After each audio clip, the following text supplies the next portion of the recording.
Karjat press असोसिएशनची नवी कार्यकारिणी जाहीर. कैलास मामले यांची अध्यक्षपदी निवड. सामाजिक उपक्रमांना प्राधान्य. पत्रकारांच्या हक्कासाठी कार्यरत असलेल्या कर्जत प्रेस असोसिएशनची नवी कार्यकारिणी जाहीर करण्यात आली असून दैनिक सकाळ व दैनिक सागरचे प्रतिनिधी कैलास मामले यांची अध्यक्षपदी नियुक्ती करण्यात आली आहे. कर्जत तालुक्यात पत्रकारांच्या प्रश्नांसाठी तसेच विविध सामाजिक उपक्रमांसाठी कार्य करणाऱ्या या संघटनेची तालुक्यात वेगळी ओळख निर्माण झाली आहे.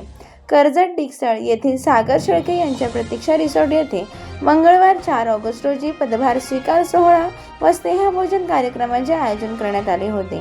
यावेळी प्रमुख विश्वस्त ज्येष्ठ पत्रकार संतोष पेरणे, सल्लागार किशोर गायकवाड, दीपक बोराडे व दिगंबर चंदने यांच्या मार्गदर्शनाखाली नवी कार्यकारिणीची घोषणा करण्यात आली. माजी अध्यक्ष भूषण प्रधान यांची सल्लागारपदी नियुक्ती करण्यात आली.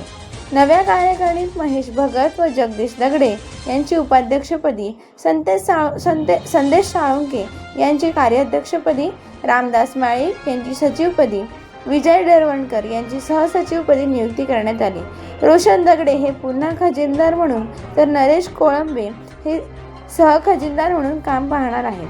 सदस्य म्हणून नितीन पारधी, अभिषेक कांबळे, प्रथमेश कुडेकर, गणेश लोड व वसंत कदम यांचा समावेश करण्यात आला. तसेच ॲडव्होकेट श्रीकृष्ण डुकरे व ॲडव्होकेट कैलास मोरे यांची कायदेशीर सल्लागार म्हणून नियुक्ती करण्यात आली. यावेळी संघटनेच्या आगामी वाटचालीवर चर्चा करण्यात आली. वृक्षारोपण, अंगणवाडी विद्यार्थ्यांना शैक्षणिक साहित्य वाटप तसेच विविध सामाजिक उपक्रम वर्षभर राबवण्याचा निर्धार करण्यात आला. तालुक्यातील अधिकाधिक पत्रकारांना संघटनेशी जोडण्याचे उद्दिष्टही यावेळी निश्चित करण्यात आले आहे. माझा रायगड न्यूजसाठी संपादक गणेश लोड, कर्जत, रायगड.